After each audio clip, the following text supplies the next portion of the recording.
Oke, baik. Sekarang saya mau coba menjelaskan alur dari bagaimana caranya produk sisa ekspor ini dari garment keluar dari garment ya guys. Jadi gini, jadi setelah pihak garment melakukan ekspor, mengirim barang pesanan ke buyer tadi, itu garment biasanya harus menunggu selama kurang lebih 6 bulan guys dari proses ekspor. Kenapa harus nunggu 6 bulan? Karena jadi gini, pabrik nggak boleh sembarangan ngeluarin produk sisa ekspor itu ke apa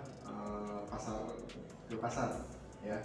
Kenapa? Nanti bisa dikomplain guys. Jadi biasanya si pabrikan ini akan mengeluarkan produk sisa ekspornya itu menunggu 6 bulan setelah artikel atau produk tersebut diekspor ya. Jadi kurang lebih seperti itu prosesnya.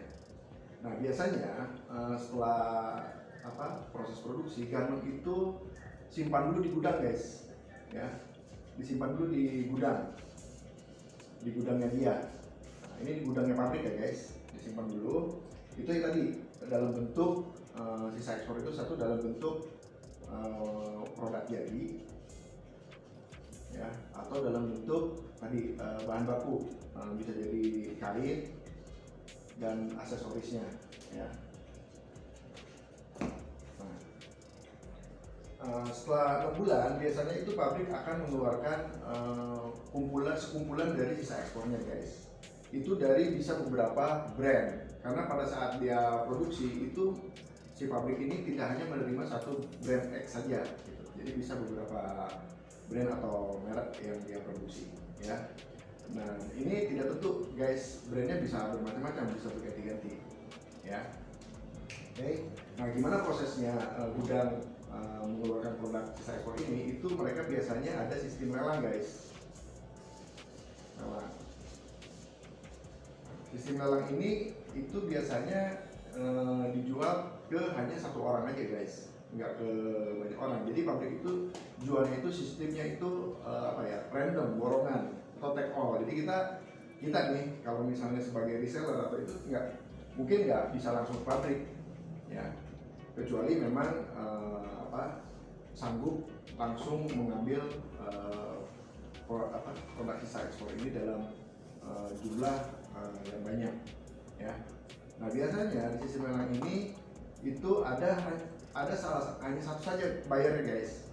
Itu biasanya pemainnya nggak banyak, bisa dihitung dengan jari lah di Indonesia ini. Ada pemain-pemain khusus yang memang dia bermain langsung metik dari atasnya guys. Nah ini biar saya jelaskan ya, posisi area bisnisnya itu dimulai dari mana gitu, pelaku bisnisnya dari mana. Jadi produk sisa ekspor ini itu dilelang sama pabrik, itu siapa yang nampung, kita sebutnya biar sama aja ya, bahasanya itu hanya satu, diambil oleh satu orang aja guys. Jadi ini berarti di level 1 ya. Di level 1 kita sebutnya, sepakati aja misalnya apa ya, distributor lah ya, biar kita sebutnya distributor, pemenang lelang ya. Nah ini jumlahnya bisa banyak sekali guys, kisaran bisa mulai dari 5.000 sampai dengan bisa jadi 50.000 piece produk sisa ekspor ini, karena ini sekumpulan dari sisa-sisa produksi dari beberapa brand tadi ya, si pabrik itu. Ini kuantitinya kisaran segini, antara 5.000 sampai 50.000 piece per session sekali lelang dari pabrik. Nah ini biasanya yang ngambil itu di level 1 itu distributor ya guys. Nah dari distributor ini, nah ini alurnya ya guys ya. Biasanya dia juga, dari distributor ini dia masukin ke gudang dia guys. Gudangnya besar sekali.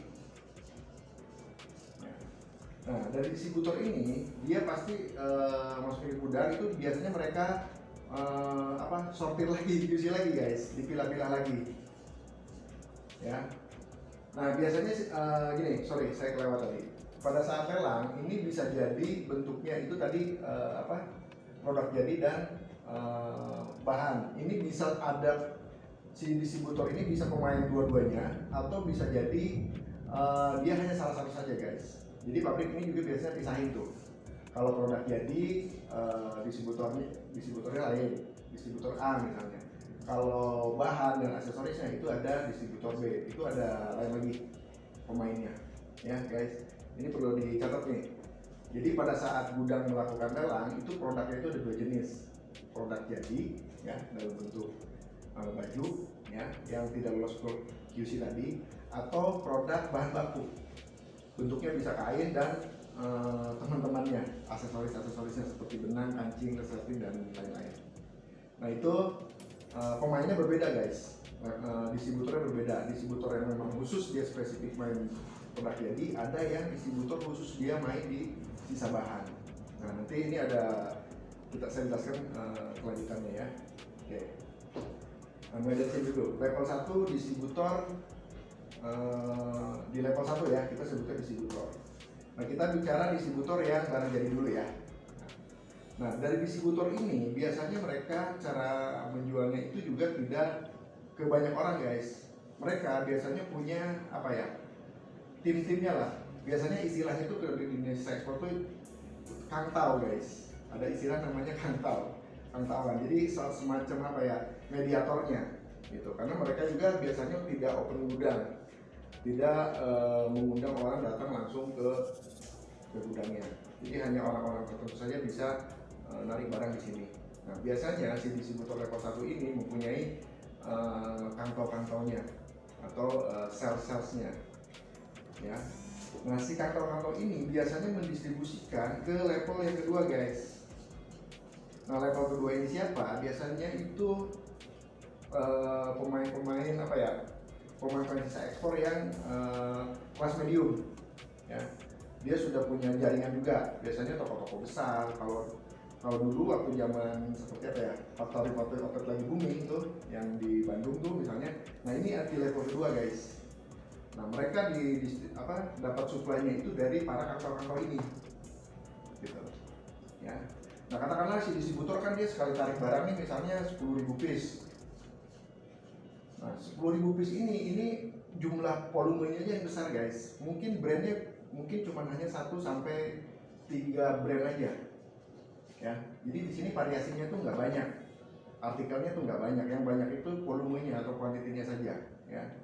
Jadi satu artikel itu bisa ribuan, ratusan, bahkan puluhan ribu piece satu artikel, satu model ya. Jadi sebenarnya kalau kita nih yang mau jualan kebutuhannya dalam variasi banyak, nggak cocok langsung kesini guys gitu.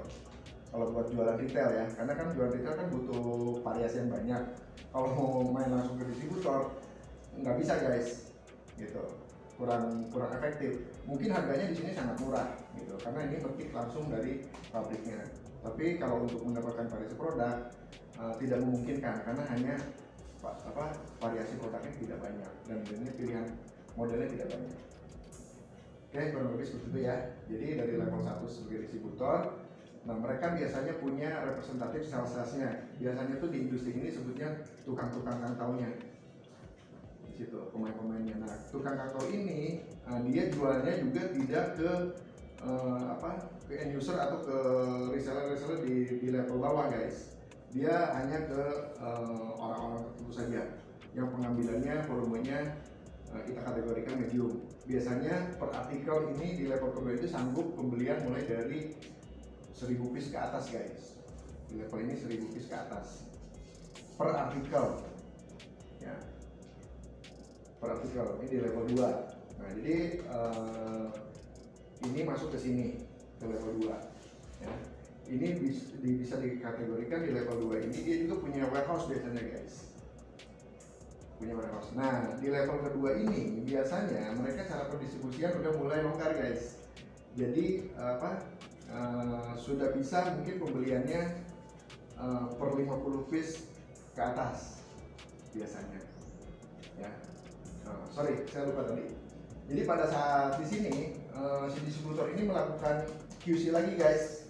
Jadi disortir lagi barangnya. Karena apa? Kan dia dapat barang ini random dari si pabrik ini. Jadi yang jelas itu pasti minus, ada minusnya pasti. Cuman minusnya kan bermacam-macam. Ada yang minusnya mungkin sedikit, ada yang minusnya mungkin parah gitu. Jadi disortir lagi sama dia. Ya, makanya mungkin nanti di pasaran Laguna Beneran jangan bingung. Misalnya kok di sini barangnya sama, tapi di situ jauh lebih murah. Bisa jadi itu karena sortiran guys. walaupun produknya sama, misalnya antara si penjual A dan penjual B jual harganya beda, bisa jadi ada kemungkinan si A ini dia dapatnya yang grade B-nya. Sementara si B ini dapat grade A-nya, walaupun artikelnya sama, kemungkinan nanti harganya bisa berbeda. Ya, kurang lebih seperti itu. Nah, di level 2 ini kita sebutnya mungkin tangan kedua kali ya. Tangan kedua ini cara penjualannya biasanya udah mulai bisa per 50 piece ke atas. Bahkan mungkin satuan pun bisa, tergantung di level kedua ini sistem penjualannya bagaimana. Nah, kalau dia ini sebagai misalnya toko retail besar, dia kemungkinan bisa satuan, tapi harganya juga dia pasti harga jualnya lebih tinggi karena dia jual langsung ke end user ya.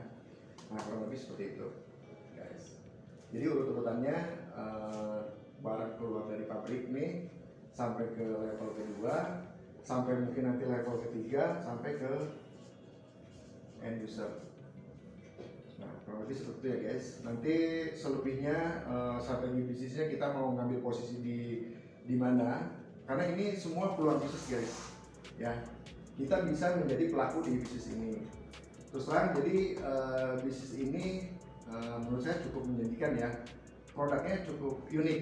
Uniknya dalam arti gini, ini sebenarnya alternatif buat orang-orang, terutama buat end user ya. Buat end user yang selama ini mungkin cukup mengenal lah produk-produk brand X ini, produk luar ini yang kualitasnya bagus ya, tetapi mungkin kalau kita beli ke store resminya mungkin harganya cukup lumayan mahal. Nah, ini alternatif sebenarnya, pilihan buat orang-orang yang pengen mendapatkan produk fashion yang bagus, kualitas yang sama, dengan harga alternatif harga yang murah. Tapi dengan catatan pasti ada minusnya ya guys. Jangan disamain kalau kita dengan produk yang sudah ada di gerai resminya ya. Tapi sumbernya sama guys, dari sini-sini juga gitu ya. Nah, makanya kita sebutnya brand sisa ekspor, kurang lebih seperti itu. Nah, satu lagi, tadi kan saya jelaskan ini distributor yang kategori barang jadi. Nah, ini penting saya jelaskan karena ini ada sisa ekspor juga yang dalam bentuk bahan mentah yang saya sebutkan tadi, kainnya atau aksesorisnya guys. Nah, ini juga ada pengumpulnya guys, ada distributornya atau ada bandarnya. Nah, biasanya kain-kain sisa kain ini dan aksesoris ini, distributor utamanya adalah biasanya ya itu adalah konveksi guys ya, konveksi atau mini garment lah ya. Nah, konveksi ini juga kelasnya beda-beda tergantung dia mesinnya atau tenaga kerjanya ya, berbeda-beda. Nah, biasanya ini yang ambil ini konveksi. Ada konveksi yang memang dia spesialis bermain di bahan sisa ekspor guys. Yang tadi saya jelaskan tadi, ada kan konveksi juga macam-macam ya. Konveksi biasa yang dia main bahan lokal ya. Nah, ini bahan lokal saya nggak akan ceritakan di sini. Kita akan bercerita tentang konveksi yang memang spesialis dia bermain di bahan sisa ekspor. Nah, bahan sisa ekspor ini sama konveksi ini biasanya mereka itu merakit ulang guys, merakit ulang ya. Jadi dia itu bisa dapat bahan itu dalam bentuk kain, bisa dapat dalam bentuk labelnya, bisa dalam bentuk benangnya, bisa dalam bentuk kancingnya. Nah, label itu kan merepresentasikan brand tadi. Misalnya labelnya brand X, brand Y, brand Z gitu kan. Kainnya yang jelas, kalau kain udah pasti ini udah standar brand sisa ekspor tadi. Ini nggak dilakukan lagi guys ya. Aksesorisnya seperti kancingnya atau resletingnya juga itu khusus. Nah, beda dengan yang bahan-bahan baku yang ada di produk baju lokal ya. Nah, walaupun tidak semuanya baju lokal juga kualitasnya di bawah standar, nggak banyak juga yang bagus di sini. Cuma karena bisnis kita memang fokusnya di sisa ekspor, saya akan lebih banyak menjelaskan di area sini. Oke. Nah, jadi saya ulang lagi, nah konveksi ini biasanya mereka akan merakit ulang atau memproduksi ulang guys. sesuai bahan baku yang dia dapatkan pada saat dia mendapatkan lelang dari pabrik tersebut. Contoh misalnya, nah bahan bakunya ini karena dia sisa ekspor guys, itu bisa bermacam-macam guys. Yang tadinya misalnya bahan baku bawaan dari brand X misalnya gitu, plus campur dengan brand Y, brand Z, jadi udah nggak kelihatan lagi tuh bahan baku itu dari brand yang mana, udah nggak kelihatan lagi. Terus benangnya juga sudah tidak kelihatan lagi dari brand yang mana dari yang mana gitu. Nah biasanya si konveksi ini merakit ulang atau memproduksi ulang menyerupai, memirip-miripkan seperti produk awalnya guys.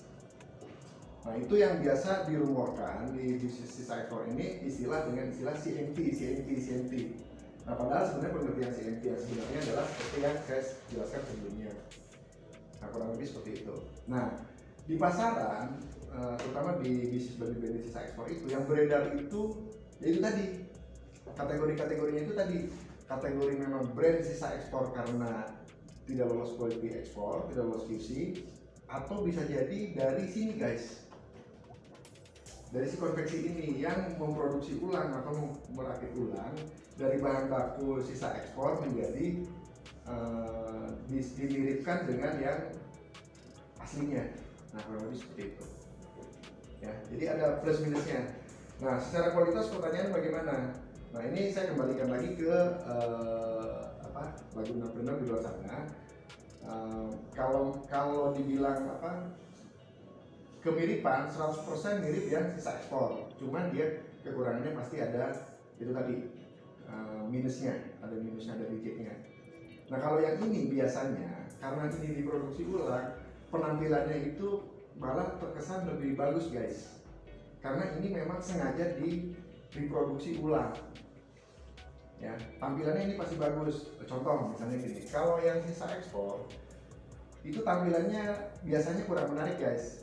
Contoh misalnya gini ya, t-shirt misalnya, ini yang bicara yang sisa ekspor nih, ini kan itu hasil sortiran kan, misalnya t-shirt A misalnya gitu ya, warna aslinya bawaannya itu ada warna merah misalnya gitu kan, putih, biru misalnya, size-nya kan kalau normalnya gini, size-nya S, M, L, XL misalnya gitu kan, bawaan aslinya. Nah kalau sisa ekspornya bisa jadi si distributor tadi hanya dapat sih semua warna, tapi ini bisa jadi sudah tidak rasio guys warnanya. Bisa jadi yang dominan merahnya aja, atau bisa jadi size-nya cuma yang tersedia M dan L-nya saja. Ini mungkin cuma dari 1000 piece, mungkin ini cuma 10, ini cuma 100, sisanya yang paling banyak di sini.